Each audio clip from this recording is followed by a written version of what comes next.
बस अपना attendance mention कर दीजिएगा चैट बॉक्स में। Okay, good afternoon class. Last lecture में हम लोगों ने डिस्कशन किया था over the weighted average cost of capital. हम लोगों ने अब तक जितनी भी कॉस्ट ऑफ कैपिटल थी उनके मेजरमेंट्स पढ़े थे, इंडिविजुअली भी, यानी specific cost and composite cost. Specific cost की अगर हम लोग बात करें, वी हैव डिस्कस्ड एंड हम लोगों ने उनके फॉर्मूले, उनके एडवांटेजेस, डिसएडवांटेजेस, सारी चीजों पे डिस्कशन किया था। Cost of debentures, cost of preference shares, cost of equity shares and cost of retained earning। आज हम लोग अपने नेक्स्ट टॉपिक की तरफ आते हैं। ये हमारा कॉस्ट ऑफ कैपिटल वाला पोर्शन वहां पर फिनिश हो गया। हमारा नेक्स्ट टॉपिक है, इट इज कैपिटल बजटिंग। तो नेक्स्ट टॉपिक की तरफ आते हैं हम लोग कैपिटल बजटिंग में। और जैसा कि हम लोग देख रहे हैं ना, कैपिटल बजटिंग दो वर्ड से मिलकर बना है। First is capital and second is budgeting. Budgeting word budget से है। हम सब जानते हैं कि कोई भी प्लान या कोई भी प्रोजेक्ट इनिशिएट करने से पहले कोई भी ऑर्गेनाइजेशन सबसे पहले बजट बनाती है, कितना इन्वेस्टमेंट लगेगा, कहाँ से वो इन्वेस्टमेंट हमारे पास आएगा। बजट में हम बेसिकली यही करते हैं ना कि कहाँ कहाँ, नॉर्मली फरवरी में हमारे यहाँ भी बजट आता है, यूपी का आता है और भी। ठीक, तो हम लोग क्या देखते हैं उसमें कि किस किस सेक्टर्स में इन्वेस्टमेंट गवर्नमेंट ने किया है और किस किस सेक्टर से अर्निंग्स आ रही हैं, फंड्स रेज हो रहे हैं। तो बेसिकली बजट में भी हम यही देख रहे हैं। But if you are talking about capital budgeting, हम लोग बात करते हैं कैपिटल बजटिंग की, तो हम लोग बात करते हैं कि किस तरीके से हम अपने कैपिटल को बजटलाइज करेंगे, यानी कितना पैसा हम अपनी पूंजी के इनिशिएटिव रूप में किस तरह कितना हम इन्वेस्ट करेंगे। तो अगर हम लोग कैपिटल बजटिंग की बात करते हैं तो हम लोग जानते ही हैं कि कैपिटल्स में हम लोग डिवेंचर, शेयर्स और इनको इंक्लूड करते हैं। तो जब हम इनके अकॉर्डिंग बजट बनाएंगे तो उसको हम लोग बोलेंगे कैपिटल बजटिंग। फाइन, तो आज हम लोग कैपिटल बजटिंग के introduction, objective, scopes, advantages and disadvantages अपने इस सेक्शन में बात करेंगे। तो सबसे पहले अगर हम लोग बात करते हैं मीनिंग ऑफ कैपिटल बजटिंग की, capital budgeting is the process of making investment decisions in capital expenditures. Obviously कितना एक्सपेंडिचर हमें करना है, कितना इन्वेस्टमेंट हमें करना है, इस पर डिसीजन लेने के लिए ही हम बजट्स बनाते हैं। बेसिकली बजट क्यों बनाते हैं, अगर हम लोग थोड़ा सा इसको ब्रॉडर वे में सोचें तो बजट्स क्या होते हैं, एक तरीके से स्टैंडर्ड सेट करते हैं। स्टैंडर्ड सेट करना किसी भी चीज का इसलिए जरूरी होता है क्योंकि पैरामीटर होता है नापने का, मेजरमेंट करने का एक पैरामीटर होता है। जैसे आपके लिए भी एक अगर स्टैंडर्ड सेट किया जाता है ना कि ऑनर्स आने के लिए कितने परसेंटेज ऑफ मार्क्स चाहिए, और third division, first division, honours, जो भी हैं क्राइटेरियाज हैं, इनके लिए अलग अलग स्टैंडर्ड सेट हैं। तो यही स्टैंडर्ड्स बजट भी एक तरह का स्टैंडर्ड ही सेट होता है कि हम लोगों ने लास्ट टाइम में कितना इन्वेस्टमेंट किया था बजट में, अलग अलग कैटेगरीज में, और ट्रेंड के अकॉर्डिंग हमारे प्रॉफिट्स अर्न हो रहे हैं, क्या हम अपना इंक्रीज कर सकते हैं बजट, या हमारा प्रोडक्शन इंक्रीज हो रहा है तो क्या हम अपना बजट इंक्रीज कर सकते हैं। तो it's kind of a tool to measure the performance. हम ऐसे समझ सकते हैं अगर हम बहुत ही ब्रॉडर टर्म में बजट को समझें। फाइन। एंड यहाँ पर हम लोग बात कर रहे हैं कैपिटल बजटिंग की, तो कहीं ना कहीं हम कैपिटल एक्सपेंडिचर जितने भी हम लॉन्ग टर्म फाइनेंसेस हैं, long term source of finances हैं, उनकी बात कर रहे हैं। So we can also say that a capital expenditure may be defined as expenditure the benefits of which are expected to be received. ठीक है, जो हमें रिटर्न्स आएंगे उसके लिए हमें कितना बजट बना के चलना है, कितना एक्सपेंडिचर करना है, ये जानने के लिए हम कैपिटल बजटिंग करते हैं। कैपिटल बजटिंग को और समझने के लिए कुछ फर्दर पॉइंट्स दिए गए हैं। First point is cost of acquisition of permanent assets as land, building, plant, machinery, goodwill etcetera. यानी कॉस्ट ऑफ एक्विजिशन, प्लांट को, बिल्डिंग को, मशीनरी को, इन सबको एक्वायर करने के लिए, प्रोक्योर करने के लिए हमें कितना बजट या कितनी कॉस्ट इनकर्ड लगानी पड़ेगी, कितना कॉस्ट हमें इन्वेस्ट करना पड़ेगा, इसको जानने के लिए हम उसको बोलते हैं cost of acquisition, which includes in capital budgeting. क्योंकि ऑब्वियसली बिना लैंड, बिल्डिंग, प्लांट, मशीनरी, इनमें से मे बी अगर हमें जरूरत ना हो लैंड और बिल्डिंग की, हम रेंट पे ले सकते हैं, बट स्टिल हमें प्लांट, मशीनरी, कुछ किसी चीज की जरूरत आएगी, तो अगर प्लांट मशीनरी भी हम रेंटेड ले सकते हैं तो भी हमें रॉ मटेरियल तो लेना ही पड़ेगा। तो जो एक्वायरिंग कॉस्ट है परमानेंट एसेट्स या हम लोग बोलते हैं ना करंट एसेट्स, उनकी बात करते हैं, उसमें हमें कितना एक्सपेंडिचर करना पड़ता है। देन हम लोग बात करते हैं second thing is which includes in capital budgeting is known as cost of addition. जो एडिशनल एक्सपेंसेस है ना, उनकी कॉस्ट, जैसे एक्सपेंशन कर रहे हैं हम, अपने और ब्रांचेस ओपन कर रहे हैं, हम डाइवर्सिफाई कर रहे हैं, जैसे आरएसपीएल वाले हैं, वो पहले लेदर में थे, फिर उसके बाद वो पहले सोप में थे, घड़ी आता है उनका साबुन, फिर उसके बाद वो शू में आ गए, फिर उसके बाद अभी वो मिल्क में आ गए हैं, उनका नमस्ते इंडिया करके आता है। तो ये क्या कर रहे हैं, डाइवर्सिफाई कर रहे हैं। इस डाइवर्सिफिकेशन के लिए भी आपको कुछ सर्टेन एडिशनल अमाउंट चाहिए, हमें एडिशनल फंड्स चाहिए, उसको बोलेंगे cost of additional funds. Next हम लोग बात करते हैं cost of replacement of permanent assets. Replacement के लिए भी चाहिए होता है, जैसे फाइन अगर हमारे पास मशीनरी है, मशीनरी का भी एक टेन्योर होता है, सर्टेन पीरियड के बाद आपकी वो मशीनरी भाई स्क्रैप हो जाती है। मान लीजिए कोई भी हम मशीनरी सोप बनाने के लिए, सोप की डाइज बनाने के लिए हम कोई किसी मशीन का यूज करते हैं जो डाइज बनाती हैं, और वो मशीनरी का जो लाइफ स्पैन है वो 10 साल है, यानी 10 साल बाद हमें नई मशीनरी की जरूरत पड़ेगी। बेसिकली अगर हम लोग देखें, अगर हम अकाउंट्स की बात करें, तो हम लोग क्या करते हैं अकाउंट्स में, हम लोग हर चीज का प्रोविजन करके रखते हैं, ठीक है। स्टिल हमें बजट की जरूरत रहती ही है, जितना भी हम प्रोविजन कर ले, धीरे धीरे क्या होता है, इन्फ्लेशन की वजह से कॉस्टिंग बढ़ती जा रही है, प्रोडक्ट की कॉस्ट बढ़ती जा रही है, तो हमें कुछ ना कुछ बजट अपना उसके लिए भी रखना पड़ेगा, तो उसको उसको हम लोग बोलेंगे cost of replacement. Fine. Next आ जाता है research and development, project cost etcetera miscellaneous, और भी बहुत सारे होते हैं जो हमें अपने बजट में इंक्लूड करने पड़ते हैं। तो रिसर्च एंड डेवलपमेंट के अलग अलग प्रोजेक्ट्स के लिए भी हमें अमाउंट चाहिए होता है, बजट चाहिए होता है, और हम उसको भी इम्पोर्टेंस देते हैं। जैसे अभी करंट टाइम में आप देख रहे हैं ना, बहुत सारी चीजों पे रिसर्च चल रहा है। पेंडेमिक के टाइम में जितनी भी ऑर्गेनाइजेशंस है, उन्होंने ऑब्वियसली ज्यादा से ज्यादा अपना इन्वेस्टमेंट इंक्रीज कर दिया था in the research and development of the corona vaccine. तो हम देख ही रहे हैं कि करंट सिचुएशन में कैसे चल रहा है। तो बेसिकली इन सब में जब हम अपने इन्वेस्टमेंट्स बढ़ाते हैं, एक्सपेंडिचर्स बढ़ाते हैं, तो इनको भी इंक्लूड किया जाता है बजट में। ठीक, अब हम कुछ डेफिनेशंस ले लेते हैं। First definition is given by Charles T Horngren, has given defined capital budgeting as a long-term planning for making and financing proposed capital outlays.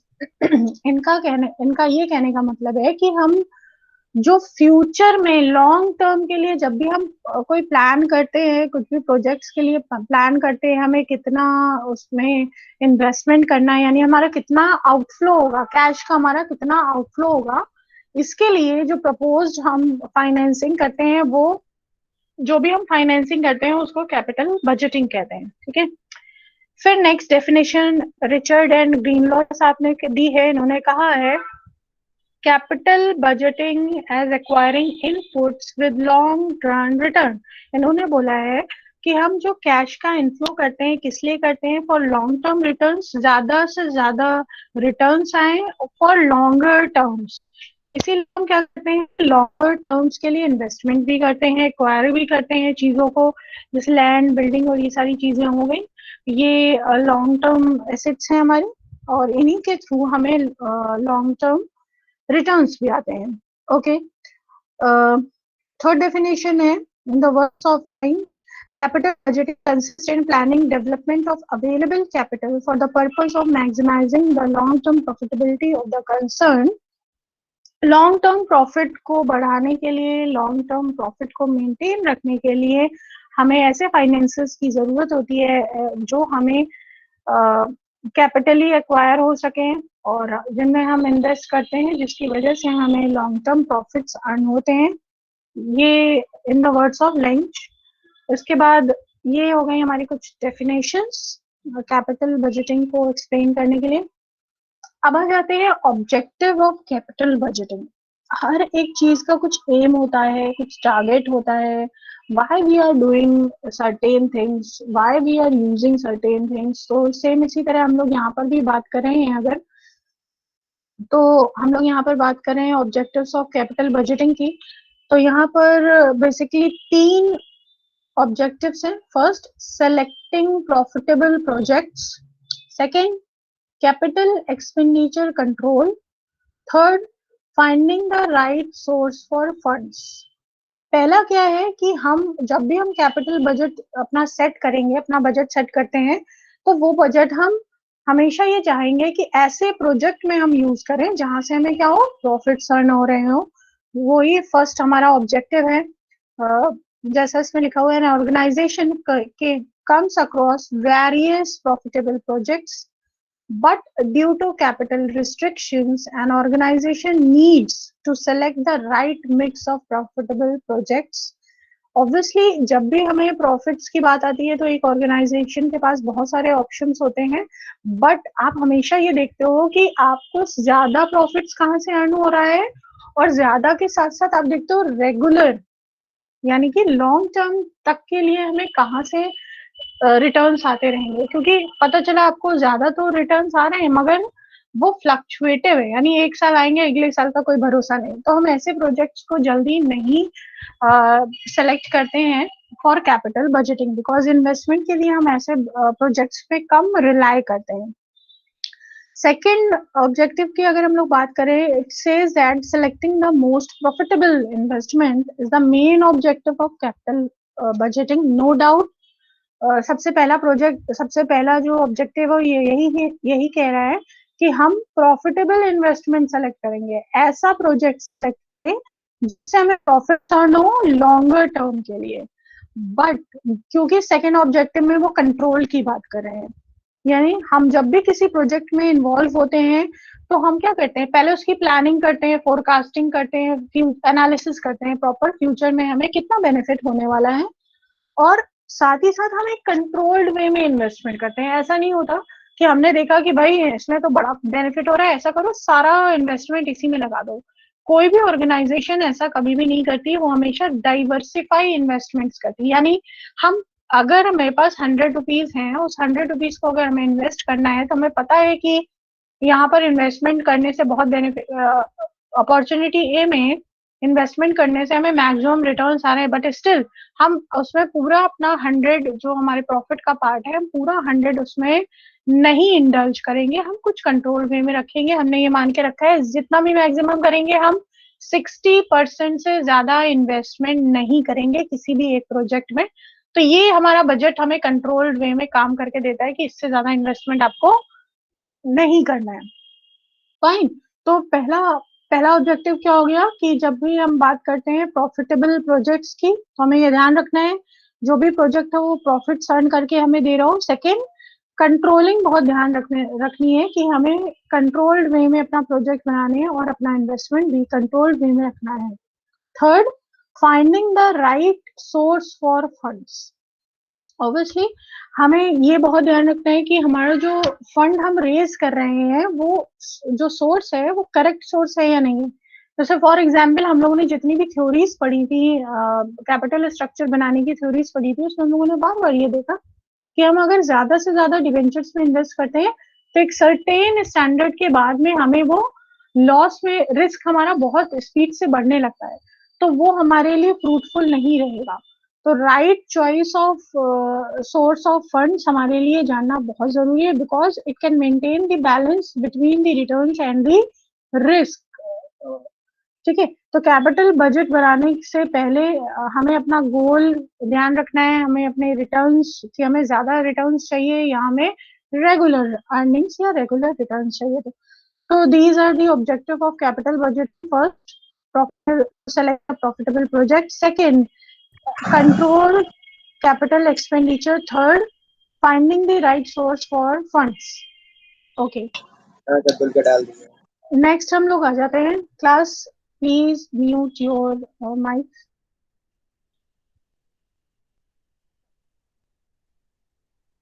Okay, next हम लोग बात करते हैं स्कोप ऑफ कैपिटल बजटिंग। कितना scope और कहाँ पर scope है हमारे कैपिटल बजटिंग का। First, use of machinery. Due to advancement in technology, humans are replaced by the machinery in production. We all know it कि मशीनरी बेस्ड काम ज्यादा होने लगे हैं, ह्यूमन या लेबर्स की नीड कम होने लगी धीरे धीरे टेक्नोलॉजी एडवांसमेंट की वजह से। And with the help of artificial intelligence we are depending more over the machineries और technology. And these types of machinery can produce products at a cheaper rate. So capital budgeting helps in finding out the cost to acquire the machinery.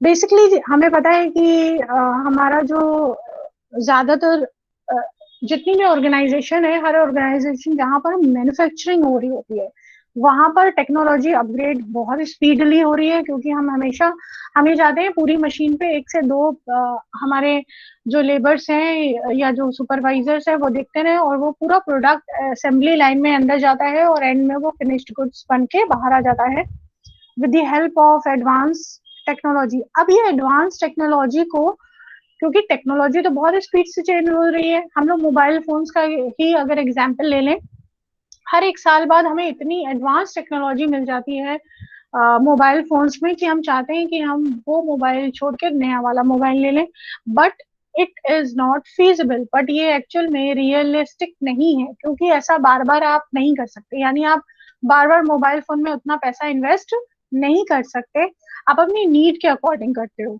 Similarly अगर हम किसी organisation की बात करें तो organisations में भी कंपनीज क्या करती हैं, वो ये देखती हैं कि हमें नई मशीनरी की नीड है, हमें नई मशीनरी की कितनी नीड है, कितनी जल्दी हम अपग्रेड कर सकते हैं, जिस और उससे हमें कितने रिटर्न्स आएंगे, यानी कितने बेनिफिट्स हैं, उसके अकॉर्डिंग कैपिटल में अपने बजट में कैपिटल का पोर्शन रखते हैं for purchase of machinery. Machinery क्योंकि हमारी लॉन्ग टर्म एसेट्स है, इसलिए मशीनरी को स्कोप में पार्टिसिपेट किया गया है।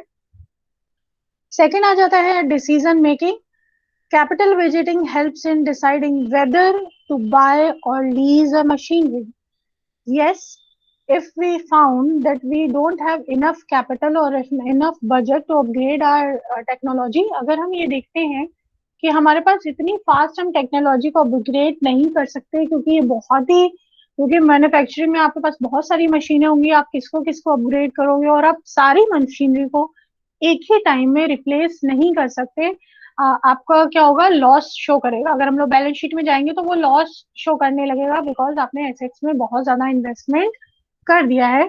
तो क्या करते हैं कंपनीज, थोड़ा सा बाय करते हैं, यानी कुछ मशीनरीज रिप्लेस करते हैं और कुछ लीज पे ले लेते हैं, या कई बार लीज पे ले लेते हैं, फिर उसके लिए प्रोविजंस करते हैं नई मशीनरी खरीदने के लिए, और फिर फर्दर मशीन खरीद लेते हैं।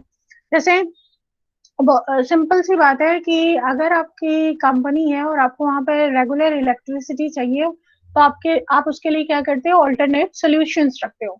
तो जनरेटर्स रखते हैं हम लोग अपने पास में, तो कई बार हो सकता हो आपको नीड कैसी है इसके अकॉर्डिंग आप जनरेटर परचेज करते हो, या आप उसको रेंट या हायर परचेज पे लेते हो उतने टाइम के लिए, उतने ड्यूरेशन के लिए। तो इसका जो डिसीजन लेना होता है, इसके लिए कैपिटल बजटिंग नीडेड होता है, कितना पैसा आपके पास इतना है जो आप लीज पे ले सकते हो या आप खरीद सकते हो। इवन अगर आप रिप्लेस करना चाहो तो आप रिप्लेस के लिए आपके पास कितना बजट अलॉटेड है। Fine, for making better decisions, ये हमारा सेकंड पॉइंट हो गया। थर्ड हम लोग बात करते हैं increase profits.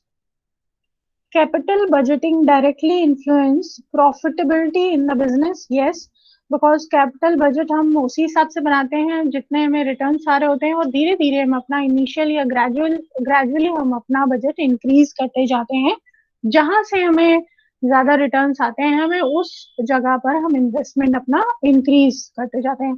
For example research and development में जब हम देखते हैं कि हमारी रिसर्च टीम बहुत अच्छी तरीके काम कर रही है और हमें नए नए प्रोडक्ट्स बना के दे रही है, तो फिर हम अपने रिसर्च एंड डेवलपमेंट डिपार्टमेंट को ज्यादा बजट अलॉट कर देते हैं। Well, It also helps in reducing the cost of operation to business by taking decisions for long term capital. Yes, अगर हमें decisions लेने होते हैं long term capital के लिए, उसके लिए भी हम capital budgets को लेते हैं और उसी पे बेस करके हम अपने decisions लेते हैं, because जो लास्ट के हमारे बजट्स होते हैं उससे हमें इंफॉर्मेशंस मिलती हैं, ट्रेंड्स का पता चलता है कि हमने लास्ट टाइम कितना इन्वेस्टमेंट किस किस जगह किया था और वहां से हमें कितने रिटर्न्स आए हैं, और उसी के अकॉर्डिंग हम नेक्स्ट अपने प्लान सेटअप करते हैं, ठीक है, for earning of more and more profits. Okay, next है हमारा इम्प्रूव परफॉर्मेंस।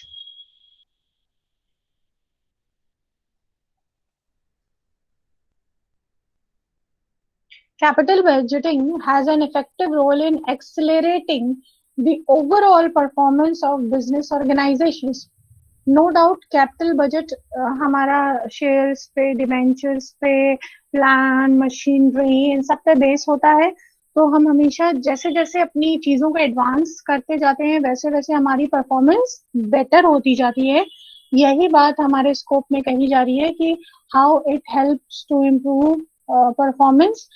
जैसे हमारे एक्टिविटीज परफॉर्म करती है वैसे वैसे हमारा मार्केट में शेयर जो मार्केट में हमारे शेयर्स की वैल्यू इंक्रीज होती है, हमारे शेयर होल्डर्स इंक्रीज होते हैं, हमारे इन्वेस्टर्स इंक्रीज होते हैं, तो अल्टीमेटली हमें बेनिफिट होता है with the help of perfect capital budgeting. Next है, it is for using of type of machinery. Type of machinery पे यहाँ पर बात करी जा रही है कि अगर हम ये देख रहे हैं हमारा बजट अलॉटेड है तो हम उस बजट के लिए कौन कौन से, क्योंकि कई बार क्या होता है मशीनरी तो बहुत सारी मैन्युफैक्चरिंग में यूज हो रही होती है, बट हमें कौन सी मशीनरी ऐसी है जो करंट टाइम में हमें ज्यादा नीडेड है, तो उसके अकॉर्डिंग हम अपने मशीनरीज को अपग्रेड करते हैं। सारी मशीनरी अपग्रेड करना एक ही टाइम में ये फ्रूटफुल कभी भी नहीं होता है। थोड़ा सा खरीदते हैं या थोड़ा लीज पे लेते हैं या कुछ के लिए इन्वेस्टमेंट्स बना के रखते हैं, प्रोविजंस बनाते हैं। तो बेसिकली कौन सी टाइप की मशीनरी हमारे लिए मार्केट में हमारे प्रोडक्शन को इनहेंस करेगी, उसके अकॉर्डिंग हम उस मशीनरी में अपनी कॉस्ट इंक्रीज करते हैं। तो कैपिटल बजट में हम उसके लिए स्पेशल बजट अलॉट करते हैं for making good improvement, better improvement in the performance of the production. Fine. So these are all the 5 scope of capital budgeting in different आप देख रहे हो ना, अलग अलग sections में हम लोगों ने बात करी है यहाँ पर। नेक्स्ट हम लोग बात कर लेते हैं एडवांटेजेस ऑफ कैपिटल बजटिंग। इतनी सारी चीजें पढ़ने के बाद ऑब्वियसली हम समझ सकते हैं कि कैपिटल बजटिंग हमारे लिए नीड है। कैपिटल का भी बजट बनाना सिंपली, हम लोग वैसे तो हर एक चीज के लिए बजट बनाते हैं ना, सेल्स के लिए बजट बनाते हैं, रिसर्च एंड डेवलपमेंट के लिए बजट्स बनाते हैं, जो एम्प्लॉयज होते हैं उनके लिए बजट्स बनाते हैं, अलग अलग हर एक डिपार्टमेंट का इंडिविजुअल बजट होता है। बट अगर हम लोग बात कर रहे हैं लॉन्ग टर्म एसेट्स के लिए, तो हमें अपने लॉन्ग टर्म एसेट्स के लिए, उनके एक्वायरिंग के लिए, उनके रिप्लेसमेंट के लिए, उनके एक्विजिशन के लिए भी हमें बजट बनाना होता है और ये हेल्प करता है हमें। या इसकी मेरिट्स हैं, first helps in making decision in the investment opportunities. Obviously capital budget हमें हेल्प करता है हमारी जो इन्वेस्टमेंट अपॉर्चुनिटीज हैं, यानी ABC हमारे पास अपॉर्चुनिटीज हैं अलग अलग, किसमें हम इन्वेस्टमेंट अपना इंक्रीज करें, किसमें हम अपना इन्वेस्टमेंट बढ़ाएं, वो हमें थ्रू दी कैपिटल बजटिंग ही से पता चलता है, क्योंकि जहां से हमें रिटर्न ज्यादा आ रहे हैं वहां अपना इन्वेस्टमेंट हम इंक्रीज कर देते हैं। सेकेंड एडवांटेज है adequate control over capital expenditure of the company. जब हम बजट बनाते हैं ना, जब हम ये सोच के रहते हैं कि हम 100 रुपीज इन्वेस्ट करेंगे और इससे ज्यादा इन्वेस्टमेंट हम इस साल नहीं कर सकते हैं, क्योंकि कई बार क्या होता है अगर हम अग्रेसिव अप्रोच लेकर चलते हैं, तो अग्रेसिव अप्रोच में क्या होता है, अगर हमने बजट्स नहीं बना के रखे हैं, अगर हमने कंट्रोल नहीं किया हुआ है, तो क्या होता है हमारे इन्वेस्टमेंट इंक्रीज होते जाते हैं और हमें पता भी नहीं चलता कि हम एक ही चीज में इतना ज्यादा इन्वेस्ट कर रहे हैं, और एट द एंड अगर हम उससे बहुत ज्यादा बेनिफिट्स या रिटर्न्स नहीं अर्न कर पाए तो हमारी अपॉर्चुनिटी दूसरी अपॉर्चुनिटी है वो हमारे हाथ से चली जाती है। इसलिए हमें कंट्रोल रखना है अपना एक्सपेंडिचर, जितना नीडेड है उतना ही इन्वेस्टमेंट करना है। ये इसको ऐसे भी आप समझ सकते हो, जैसे for example in students life if we are going to purchase cell phone, students life में अगर हमें कोई सेल फोन परचेज करना है, सारे ही एंड्रॉइड है, बट स्टिल अगर हम स्टूडेंट लाइफ में अगर ये सोचें कि हमारे पास एप्पल होना चाहिए, बिकॉज स्टूडेंट्स लाइफ में हमारी परफॉर्मेंस क्या है, हमें कितना इन्वेस्टमेंट करना है, उसके अकॉर्डिंग हम चीजों को परचेज करते हैं। But if you are doing job, अगर हम जॉब के पर्पज से देखें तब हमारी ब्रांड इमेज और ये सारी चीजों को देखा जाता है। ये बहुत ध्यान रखना चाहिए कब किस टाइम में कितना इन्वेस्टमेंट किसी पर्टिकुलर मशीनरी में या प्रोडक्ट में इन्वेस्ट करना हमारे लिए कितना फ्रूटफुल है और इससे हमें क्या बेनिफिट्स अर्न हो सकते हैं, इस पे बेस्ड होता है। थर्ड एडवांटेज है promotes understanding of risk and its effect on the business. जब हम चीजों को कंट्रोल रखते हैं तो हमारा रिस्क भी इंक्रीज नहीं हो पाता है, जो हमें हेल्प करता है बिजनेस को इफेक्टिवली रन कराने में। क्योंकि हम अगर हम एग्रेसिव अप्रोच की तरफ जाएं तो हम ज्यादा से ज्यादा इन्वेस्ट करते हैं एक ही चीज में, बट अगर हम कंट्रोल वे में चीजों को रखते हैं तो हमारे इन्वेस्टमेंट की भी एक दायरा और एक लिमिट होती है, जिसकी वजह से हम रिस्की जोन में ज्यादा नहीं आते हैं। अगर इनकेस जैसे पेंडेमिक के टाइम में भी अगर किसी ने बहुत ज्यादा प्रोडक्शन कर दिया तो ऑब्वियसली उसको लॉस ही होगा, अदर देन मेडिसिनल कंपनीज और एफएमसीजी गुड्स। अगर तो हमें क्या करना है, कंट्रोल वे में इन्वेस्टमेंट करना है, क्योंकि अभी के करंट टाइम में हम लोग मार्केट की सिचुएशन देख ही रहे हैं, धीरे धीरे लोगों ने खरीदना स्टार्ट किया है, लोगों की परचेजिंग पावर घट चुकी है। ठीक है, नेक्स्ट हम लोग बात करते हैं increase share holders wealth and improve market holdings. Obviously जब हम धीरे धीरे या हम ग्रेजुअली अपने बजट इंक्रीज करते हैं अलग अलग चीजों में, तो मार्केट में भी हमारी पोजीशन ठीक होती जाती है, because the share holders can trust over the balance sheet items, क्योंकि वो देखते हैं कि हमारा इन्वेस्टमेंट, हमारी एसेट्स धीरे धीरे इंक्रीज हो रही है, तो ऑब्वियसली वो हमारे कंपनी में, ऑर्गेनाइजेशन में ज्यादा ट्रस्ट दिखाते हैं। लास्ट एडवांटेज है absenteeism from over and under investment. Obviously कहीं ना कहीं एक हर्डल हो जाता है हमारे लिए, ना हम ओवर इन्वेस्टमेंट करते हैं और ना हम अंडर इन्वेस्टमेंट करते हैं because of the good budget. ठीक है, अगर हमारा बजट पहले से डिफाइंड है तो हम बहुत ज्यादा अग्रेसिव और बहुत ज्यादा डिफेंसिव अप्रोच का इस्तेमाल नहीं करेंगे, जिसकी वजह से ओवरली कैपिटलाइज ना हो पाए हमारे बजट्स और अंडर कैपिटलाइज ना हो पाए। फाइन, तो these are all the advantages of capital budgeting. Let's move on to the disadvantages of capital budgeting. First disadvantage is decisions are for a long term and therefore not reversible in most of the cases. Yes, क्योंकि ये long term के लिए decisions लिए जाते हैं capital budgeting में, long term assets पे लेते हैं, इसलिए ये रिवर्स करना मुश्किल हो जाता है। Because if we purchased any land or any machinery, how can we reverse our decisions? तो नो डाउट इसमें रिस्क ज्यादा होता है, अब रिवर्स नहीं कर सकते, बदल नहीं सकते अपने डिसीजंस को, क्योंकि ज्यादा अमाउंट इसमें इन्वॉल्व होता है। तो हमें बहुत सोच समझ के ये फैसले लेने चाहिए, डिसीजंस लेने चाहिए। तो पहला डिसएडवांटेजेस है ये कैपिटल बजटिंग का। सेकेंड है introspective in nature due to the subjective risk and discounting factor. Introspective की अगर हम लोग बात करें तो ये दो वर्ड से मिलकर बना है। फर्स्ट इज इंट्रोडक्शन और internal part and second is inspection. तो जब हम क्या करते हैं, बहुत ज्यादा ऑब्वियसली डिस्कशंस करते हैं, बहुत ज्यादा इंफॉर्मेशन कलेक्ट करते हैं चीजों के बारे में, बट स्टिल इंटरनल मैटर्स क्या है किसी प्रोडक्ट के बारे में, कौन सा प्रोडक्ट की लिमिटेशन क्या है, कौन सा प्रोडक्ट कब मार्केट से आउट हो जाएगा, हम इसका जस्टिफिकेशन और इसके फ्यूचर एक्सपेक्टेशंस या हम इसको एज्यूम करना हमारे लिए काफी मुश्किल होता है, जिसकी वजह से सब्जेक्टिव रिस्क इंक्लूडेड रहता है। और डिस्काउंटिंग फैक्टर, क्योंकि धीरे धीरे इन्फ्लेशन की वजह से डिस्काउंटेड होती जा रही हैं वैल्यूज, तो हमारा कैपिटल बजट जितना हम लगाते हैं वो इनिशियल लेवल पे तो हमने 100 लगाया, लेकिन इन फ्यूचर जैसे रुपी की वैल्यू इन्फ्लेट होती है वैसे ही हमारे प्रोजेक्ट की वैल्यू, बजट की वैल्यू भी इन्फ्लेट हो जाती है. Third disadvantages is few techniques or calculations are based on assumptions. Uncertainty might lead to incorrect application. Yes, जैसा कि हम लोगों ने ऑलरेडी देखा है, बहुत सारी थ्योरीज ऐसी हैं जो बेस करती हैं assumptions पे. इन assumptions को, जैसे हम लोग बहुत सिचुएशन में टैक्स को नहीं काउंट करते हैं, बट टैक्स जो कॉर्पोरेट टैक्स है वो एग्जिस्ट करता है. तो ऑब्वियसली ये जो एग्जेम्पशंस हैं ये हमें रिस्ट्रिक्ट करते हैं करेक्ट इंफॉर्मेशन और करेक्ट डेटा के लिए, और हमें मिसलीड भी कर सकते हैं.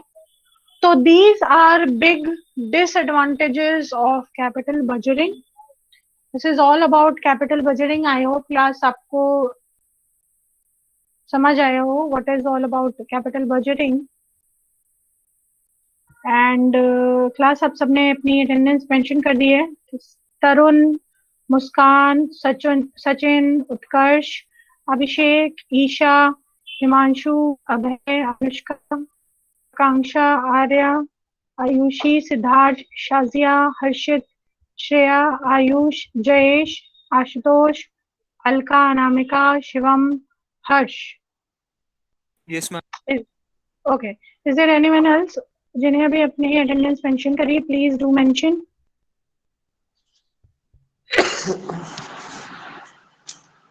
क्लास अपनी अटेंडेंस मेंशन कर दी है जिसने नहीं करी है. Okay okay, thank you class.